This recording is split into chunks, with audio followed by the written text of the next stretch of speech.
28 तारीख के दिन हम इनसे लड़ाई हुई। आपस सामने सामने घर है, दोनों को लड़ाई हुई।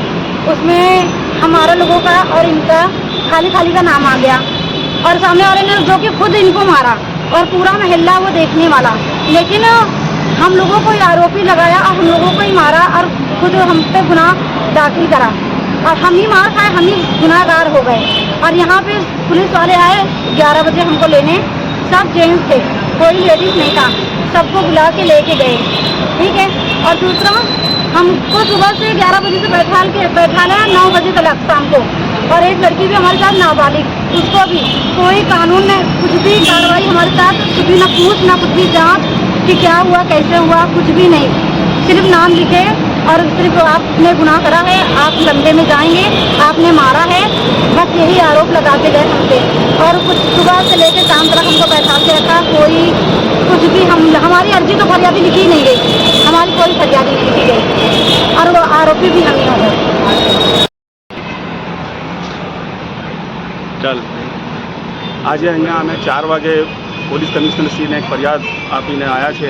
આજે અરજદાર જે છે આફરીન શેખ તરફથી આ લોકોને કાસામાલા કબ્રસ્તાનમાં રહે છે, ત્યાં 2 કુટુંબોનો અંદર ઝઘડો થયેલ, તો તે બાબતે જે સામેવાળા જે હતા એમણે જે રીતે ફરિયાદ લખાવી કે વર્દી આપી તેમાં કોઈ તપાસ કર્યા વગર એમણે આ 3 મહિલાઓ અને એક સગીર જે છે એને પોલીસવાળા જે છે પોલીસ વાનમાં પકડીને લઈને આવ્યા।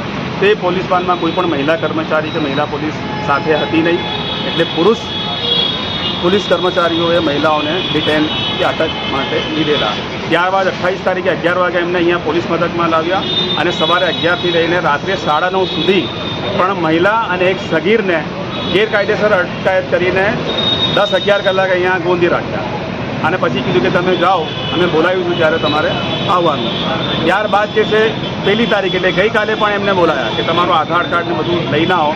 તે આધાર કાર્ડની માહિતી મેળવ્યા છતાં પણ એમને સગીર જે છે એ બાળકીને જે છે અહીંયા ઇન્ટ્રોગેશન પૂછપરછ કરી અહીંયા એમને રાખવાનો કોઈ અધિકાર નથી। તો અત્યારે અહીંયા જે હેડ કોન્સ્ટેબલ છે મહેશભાઈ, એમણે આખી છે એમને ધાકધમકી પણ આપેલ છે અને એમની ક્રોસ ફરિયાદ ના લીધી અને કોઈ તપાસ ના કરી અને જે નોટિસ બી આપી છે 28 તારીખે આપી છે કે ભાઈ તમને આ બાબતે બોલાવવામાં આવશે, ફરિયાદ જે છે 29 તારીખે કરવામાં આવી છે। તો અત્યારે હાલમાં જે કારેલીબાગ પોલીસ મથકના જે કર્મચારીઓ છે એમને ગેરકાયદેસર રીતે 3 મહિલાઓ અને એક સગીર બાળકીને જે છે 10 કલાક સુધી અટકાયત કરી ગેરકાયદેસર ઇલીગલ એમને ગોંધી રાખ્યા।